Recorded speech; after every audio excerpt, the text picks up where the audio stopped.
Hello, and welcome to Principles of Macroeconomics. This is Module 7.1, and today we will be discussing the balance of payments. The balance of payments are the measurements of economic activity that a country conducts internationally. It is comprised of two accounts, the current account and the capital account. The current account reflects the value of goods and services traded across countries, whereas the capital account reflects the monetary flows between countries for financial assets such as stocks, bonds, real estate, etc. The capital account and the current account balance each other out.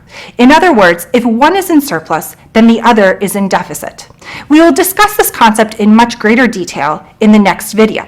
Let's talk about the current account first. The current account comprises of net exports, net investment income, net transfers.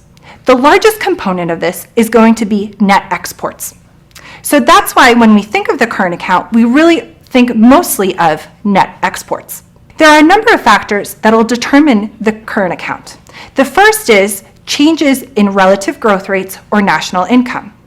If a domestic economy is growing more rapidly than its trading partners, then demand overall in that economy is rising. Therefore, all else equal, demand for imports will also rise. On the other hand, if foreign countries' growth is rising more rapidly, then demand for exports to those countries is going to rise. So our country's net exports will improve. Next, the changes in relative prices or in inflation. With higher domestic inflation, that is telling us that exports become relatively more expensive for foreigners, while imports become relatively less expensive. Therefore, with high domestic inflation, exports fall and imports rise.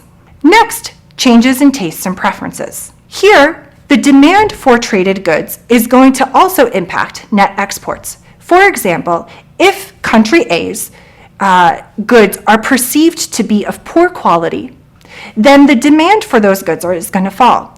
Exports from country A are therefore going to decrease. And lastly, changes in comparative advantage.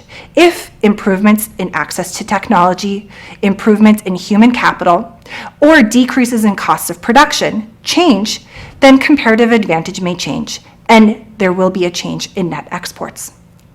Next, let's talk about the capital account. The capital account is based on financial flows, and specifically flows between interest-bearing assets. The most important determinant of the capital account will be the interest rate. The interest rate reflects the return on investments in a country. Investors are always chasing the highest return. Therefore, we will see changes in monetary flows and financial flows, and therefore the capital account, when we see changes in the interest rate, domestically versus abroad. So what have we learned in this segment? Well, we've learned about what the balance of payment is, what it comprises of, the current account and the capital account, and what is part of each of those accounts. The current account is comprised mainly of net exports, and the capital account is mainly comprised of financial flows, or what we call net capital flows. In the next video, we will go into much greater detail of the relationship between net exports and net capital flows. Thanks so much for joining me in Module 7.1.